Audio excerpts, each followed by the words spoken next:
Hey there, and welcome back to the channel. If you're new here, we're really glad you found us. This is a space where we talk openly about mental health, healing, and the hard stuff that doesn't always get enough attention.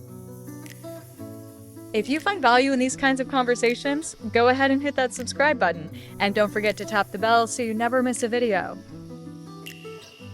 Today, we're diving into something that affects millions of people, often without them realizing it. How depression can mask addiction, and how addiction can hide behind depression. Let's get into it. Depression is more than feeling sad. It's fatigue, disconnection, hopelessness, like a fog that never lifts. And when that fog is thick, people often turn to something for relief. A drink to take the edge off, a pill to get through the day, a screen to tune everything else out. That's where addiction can quietly creep in. And because it provides temporary comfort, it often goes unnoticed, even by the person experiencing it. Let's talk biology for a second.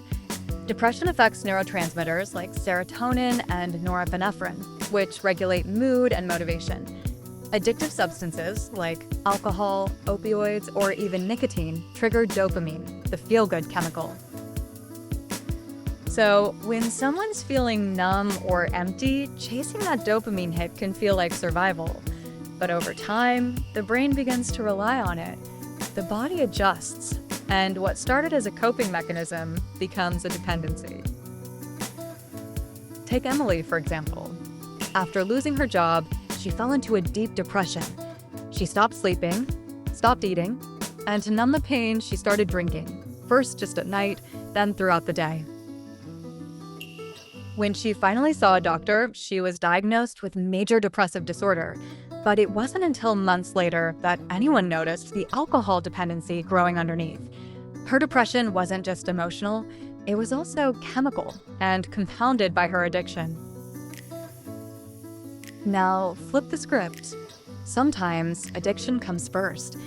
Let's say someone starts using stimulants like cocaine or Adderall, chasing focus, confidence, or escape. But eventually, the highs wear off. And what's left behind? Crashing moods, anxiety, emptiness. It looks like depression. It feels like depression, but it's driven by the fallout of addiction. When someone has both a substance use disorder and a mood disorder, it's called a dual diagnosis, and it's more common than you might think. In fact, nearly 1 in 3 people with major depression also struggle with substance use. But here's the challenge. Most treatment programs only focus on one or the other. And when that happens, the untreated issue keeps the other one alive. It's like trying to put out a fire with one hand while pouring gasoline with the other. So, how can you tell when depression might be masking addiction, or the other way around? Here are some signs to watch for. Mood swings tied to substance use. Using drugs or alcohol to feel normal. Social withdrawal that coincides with increased use. Lying or hiding behavior. Loss of interest in hobbies, especially if replaced by compulsive habits. If these sound familiar, it's worth taking a closer look.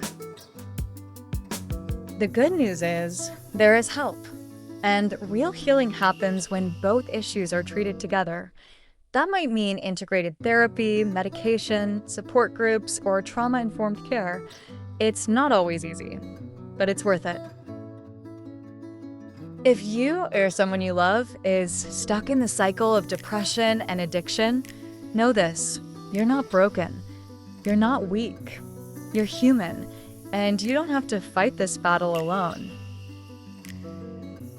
Recovery isn't about fixing what's wrong with you. It's about discovering what's hurting and healing from the inside out. Thanks for watching. If this video resonated with you, hit like, share it with someone who might need it, and subscribe for more mental health content. Take care of yourself, and keep asking the hard questions because they lead to real answers.